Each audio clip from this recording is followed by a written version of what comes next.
आदाब नाजरीन, मैं आमिर इकबाल ख़ान। आज हम कुछ अहम मुद्दों पर बात करने वाले हैं। आज हम जिस शख्सियत के पास आए हैं वो एक एनजीओ से जुड़े हैं, खिदमत खलक, और लोगों के मसलो मसाइल को लेकर वो अक्सर पेश रहते हैं। उनकी एनजीओ भी इस वक्त काफ़ी अरसा से लगभग 30 साल से उनका ट्रस्ट काम कर रहा है भद्रवाह में, जिसका नाम Umar education and welfare trust है। आज हम यहाँ पर Umar education and welfare trust के प्रेसिडेंट मुजम्मिल अली यज़दानी जी से बात करने आए हैं। हम इनसे जानना चाहेंगे कि जो इनकी आज तक जो इन्होंने सर्विसेज दी, जो इन्होंने लोगों के मसले हल कराए और वो किन बेसिस पर कैसे इन्होंने किए, इनकी जो एनजीओ का सफ़र और जो जो इनको दुश्वारियाँ प्रॉब्लम्स आई या इन्होंने जितने भी काम किए, इसके बारे में आज हम डिस्कस करेंगे। बहुत बहुत शुक्रिया मुजम्मिल साहब आज हमारे साथ जुड़ने के लिए।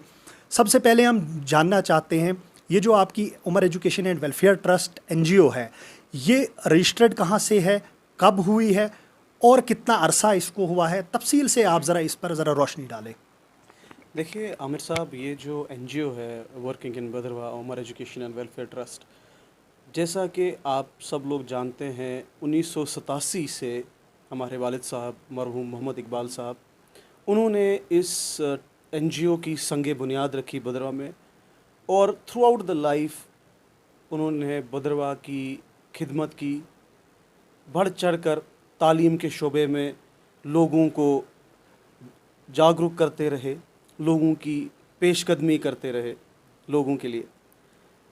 तो उसके बाद इस एनजीओ की बागदौड़ जब हमने संभाली, मैं हूँ, मोज़िम साहब यज़दानी हैं, हमारे वाइस प्रेसिडेंट ज़फ़र साहब वानी। तो सबसे पहले अगर हम रजिस्ट्रेशन की बात करें तो this is a centre registered NGO affiliated with 3 ministries, that is Ministry of Tribal Affairs, Ministry of Social Justice and Empowerment, Ministry of Renewable Energies। उसके बाद जो मेन पोर्टल है एनजीओज़ के लिए, दैट इज़ दर्पण एनजीओ, नीति आयोग, वहाँ से भी हम लोग एफिलेटेड हैं। और रजिस्ट्रार ऑफ सोसाइटीज़ जो हैं हमारे सब रजिस्ट्रार यूटी ऑफ JNK, वहाँ से हम 2020 में रजिस्टर हुए। लेकिन हमारी सर्विसेज 1987 से भद्रवाह में चल रही है। तो ये एक बैकग्राउंड है एनजीओ की कि हम सरकार के साथ या गवर्नमेंट के साथ कहाँ कहाँ से जुड़े हैं, हमारी एफिलिएशन और रिकग्नाइजेशन किन सरकारी महकमों के साथ है, किन सरकारी इदारों के साथ है। तो ये एक छोटी सी डिटेल थी। तो बात अगर एनजीओज़ की जाए, देखिए एनजीओज़ काफ़ी वर्किंग है। आप एक बार एनजीओ रजिस्टर करके उसको आप स्लीपिंग में नहीं जा सकते। बेसिकली एक एनजीओ का काम है गवर्नमेंट और लोगों के बीच में एक ब्रिज बनना। जो गैप है कहीं ना कहीं, देखिए हम सबको पता है कहीं ना कहीं एक गैप रह जाता है लोगों के बीच, या लोगों और एडमिनिस्ट्रेशन के बीच में एक गैप रह जाता है। कभी कभी उनके बिज़ी शेड्यूल या उनको और भी बहुत सारे मसलो मसाइल हल करने होते हैं, देखने होते हैं, तो उस वजह से लोगों के बीच में और एडमिनिस्ट्रेशन या गवर्नमेंट के बीच में गैप बनता है। तो उस गैप को फुलफ़िल करने के लिए मुझे लगता है जो एनजीओज़ हैं, ख़ासकर मखसूसन मैं बात करूंगा मेरी खुद की एनजीओ की, तो हमने बढ़ चढ़ कर इस काम के लिए पेशकदमी की। जैसे कि हम आपको बताना चाहें, जब से हमने इस एनजीओ की भागदौड़ संभाली है, न जाने कितनी लड़कियों का जो है हमने एजुकेशन स्पॉन्सर की, कुछ हमने शादियां भी यहाँ पर भद्रवाह में करवाई लड़कियों की। बेसिकली कुछ स्कीम्स भी गवर्नमेंट की तरफ से आती हैं जो लोगों तक पहुँचती नहीं है, लोग अवेयर नहीं होते। हालांकि जब सरकार के पास ऐसी कोई स्कीम आती है, सरकार तो चाहती है आप उनसे फ़ायदा उठाओ, लेकिन लोग इस चीज़ के बारे में, इन बेनिफिट्स के बारे में अवेयर नहीं होते। तो हमने एक ब्रिज बनने की कोशिश की कि एक थ्रेड जो है, एक धागा जो है एडमिनिस्ट्रेशन और जो जनरल मासेस हैं उनके बीच में बनाया जाए, ताकि लोगों के ज़्यादा से ज़्यादा काम हो और ज़्यादा से ज़्यादा काम आसानी से हो। जी आमिर साहब, हम ये भी जानना चाहते हैं आपसे, चलो ये तो आपने जानकारी आपने दी एफिलिएशन के रिलेटेड, एनजीओ के रिलेटेड, आप मुझे ये बताइएगा कि जो आपने डिफरेंट एक्टिविटीज़ की इन जितने भी साल आपको वर्किंग ऑर्डर में हुए, आप ये बताइएगा कि जैसे आपने डिफरेंट मेडिकल कैंप्स किए, वुमेन एम्पावरमेंट के लिए बात की, या जो भी विक्टिम्स थे, चाहे वो एक्सीडेंटल केसेस होते हैं, आप वहाँ पर भी अवेलेबल होते हैं उनके लिए, डिफरेंट रिलीफ्स के लिए, या जो भी डेस्टिट्यूट्स हैं उनके लिए आप स्टैंड अक्सर करते रहते हैं। आप थोड़ी सी मतलब एक एक करके उन पे थोड़ी सी रोशनी डालेंगे। देखिए आमिर साहब, जहाँ तक ताल्लुक़ है खिदमत की, तो मैं एश्योरेंस देता हूँ सब लोगों को कि एनजीओ उमर आपकी सर्विस के लिए, आपकी खिदमत के लिए 24 घंटे हफ्ते के 7 दिन पेश कदम रहेगा। जब जहाँ हमारी ज़रूरत पड़े, इसमें कोई टाइम की पाबंदी नहीं या किसी दिन की पाबंदी नहीं कि आप इन आवर्स में सिर्फ हमें कॉल कर सकते हैं या सिर्फ इन दिनों में आप हमें कॉल कर सकते हैं, बल्कि हम तो कहते हैं 24/7 हमारे वॉलंटियर्स, मैं खुद, हमारे चेयरमैन साहब पेश कदम रहते हैं, पुरजोश रहते हैं कि हम ज़्यादा से ज़्यादा आगे आए, लोगों की खिदमत करें। और अगर हम बात करें मेडिकल कैंप्स की, तो मेडिकल कैंप्स में हमें स्टार्टिंग में तो हमें बहुत चैलेंजेस आए। देखिए, आप कोई भी काम स्टार्ट करते हैं तो कोई सॉफ्ट कुशन नहीं होता है आपके लिए, कोई रेड कारपेट नहीं होता। तो स्टार्टिंग में हमें बहुत सारे चैलेंजेस आए, मुश्किलातें आई। पहली बार जब हमने मेडिकल कैंप ऑर्गेनाइज़ कराया, तो मुझे लगता है शायद ज़फ़र साहब को याद हो कि हम लोग ऑलमोस्ट 10 दिन की हमारी वो मेहनत थी। तो उसके बाद एक दिन जब मेडिकल कैंप हुआ, वो सक्सेसफुल रहा। तो देखने वाली बात यह है कि एक मेडिकल कैंप आपको वहाँ पे दिखता है, लेकिन जो उसके पीछे पूरे एनजीओ की मेहनत होती है, वो जगह आइडेंटिफाई करना, लोग आइडेंटिफाई करना, वहाँ पर कितने लोग हैं, और वहाँ पर वो सारे अरेंजमेंट्स अवेलेबल कराना, पूरी क्रू, उसके हाँ, पूरी क्रू का। हमारे साथ डॉक्टर्स होते हैं, हमारे पास लाखों की मेडिसिन्स होती हैं, हमारे साथ डॉक्टर्स होते हैं, और उसके बाद जो इतने लोग पेशेंट्स हमारे पास आते हैं, उनके सिटिंग अरेंजमेंट से लेके उनको दवाइयाँ प्रोवाइड कराना, तो ये एक बहुत बड़ी जॉब रहती है। और उसके बाद हमें जो लगा कि जब हम मेडिकल कैंप्स में गए और जब हमने शायद मैं सॉरी, मुझे लगता है पहली बार किसी एनजीओ का मेडिकल कैंप हुआ जिन्होंने फ्री डायग्नोसिस करना स्टार्ट किया, अल्ट्रासाउंड्स, ईसीजीज, शुगर टेस्ट। और जब हमने शुगर टेस्ट कराए तो 400+ फास्टिंग में और आफ्टर फास्टिंग उनका वो ब्लड शुगर आया, और लोगों को पता भी नहीं था कि हम शुगर के हम डायबिटीज़ के मरीज़ बन चुके हैं। तो उनको वहाँ पर फर्स्ट एड अवेलेबल करा के, अगर तो डॉक्टर से अवेलेबल हुआ तो वहीं पे दवाई देके, अदरवाइज़ उनको फर्दर हम ट्रीटमेंट के लिए SDH बदरवा में या कहीं पे भी जहाँ पे हम कैंप्स करते, तो फर्दर ट्रीटमेंट के लिए उनको आगे डॉक्टर्स के पास भेजा जाता है। तो मैं कहना चाहता हूँ, कहीं ना कहीं एक रिलीफ है लोगों के लिए। आप एक ऐसे इंसान के बारे में सोचिए जो डायबिटीज़ से जूझ रहा है, लेकिन उसे पता ही नहीं है मुझे डायबिटीज़ है। तो कहीं ना कहीं ऐसे लोगों तक पहुंचना और ऐसी एक्टिविटीज़ कर, मैं तो कहता हूं कि ये क्रेडिट जो है, मैं सिर्फ हमारा नहीं है, ये मेरी पूरी टीम को क्रेडिट जाता है, हर एक वॉलंटियर को क्रेडिट जाता है कि जो लोग इन मेडिकल कैंप्स के लिए पेश कदम रहते हैं, पुरजोश रहते हैं। मैं कहता हूँ मेरी टीम हफ्ता हफ्ता सोती नहीं है जब हम मेडिकल कैंप्स अरेंज कराते हैं। हम लोग, मतलब आम लोग जो है, आम जनता जो है, उस दिन एक दिन का 7 से 8 घंटे का मेडिकल कैंप देखती है ना, लेकिन उस मेडिकल कैंप को ऑर्गेनाइज कराने में कितने लोगों के एफर्ट्स लगे, कितने ज़्यादा एफर्ट्स लगे, कितनी ज़्यादा स्लीपलेस नाइट्स हमारी जाती हैं। तो हमें हाँ, हमें फ़ख्र है खुद पे, मुझे मेरे वॉलंटियर्स पे, मेरे सबॉर्डिनेट्स पे फ़ख्र है। मुज़म्मिल साहब, हम एक और आपसे बात पूछना चाहेंगे कि रिसेंटली जो इंसिडेंट हुआ, जो एपिसोड हुआ कम्युनल हारमोनी पर, जिसमें आपने एक अहम किरदार अदा किया, एक बहुत बेहतरीन पार्ट प्ले किया, पीस मेकर का काम किया, जिसमें आपने दोनों तरफ जो है अमन और शांति का एक मैसेज कन्वे किया ताकि जो मसला था वो स्टेबल हो जाए। तो उसके लिए आप थोड़ी सी जानकारी देंगे, थोड़ा सा कुछ कहना चाहेंगे? देखिए, जैसे मैं कहूँगा कि मेरा पहले से मानना है कि अगर किसी भी जगह को, किसी भी कस्बे को या किसी भी नेशन को ग्रो करना है, तो वहाँ पर अमन और भाईचारा होना चाहिए। अगर हम ये पर्टिकुलरली हमने इस होम टाउन की बात करें, इस बदरवा की बात करें, तो मुझे लगता है हम काफ़ी पिछड़े हुए हैं। हमें इस टाइम पे सिर्फ ग्रो करने की ज़रूरत है, और वो ग्रो हम तब करेंगे जब हमारे बीच में हम सब कुछ भुलाकर एक दूसरे को अपना भाई मानकर काम करेंगे। ये रिलीजियस टेंशन्स ये सब कुछ था ही नहीं और कभी है ही नहीं। मैं तो बार बार कहता हूं, भद्रवाह का हिंदू और भद्रवाह का मुसलमान एक है, हम भद्रवाही हैं, हमें पहले भद्रवाह के लिए काम करना है। देखिए हमारे पास यहाँ पर बिजनेस का सीज़न हार्डली 3 से 4 महीने रहता है, उसमें भी कुछ अनासिर हैं जो चाहते हैं, मैं तो कहूँगा जो डेलिबरेटली चाहते हैं कि भद्रवाह तरक्की ना करे, यहाँ के ये जो हमारा छोटा सा कस्बा है, इतना प्यारा कस्बा है, ये तरक्की ना करे। मुझे लगता है वो जानबूझकर कुछ ऐसी टेंशन्स क्रिएट करते हैं। वरना अगर हम आम इंसान की बात करें, दो कम्युनिटीज़ यहाँ पर, दोनों कम्युनिटीज़ बहुत अमन पसंद है, सब लोग अपनी तरक्कियाँ चाहते हैं, खुद को ग्रो करना चाहते हैं, अपने बच्चों को ग्रो होता होना देखना चाहते हैं, खुद को बड़ा करना चाहते हैं, खुद की तरक्कियाँ करना चाहते हैं।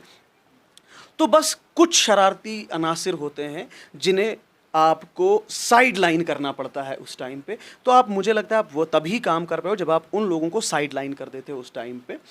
और एक पीस मेकर का काम यही है कि वो बिल्कुल सेक्युलर हो, उसकी नज़र में कोई फ़र्क ना हो किसी के बीच में।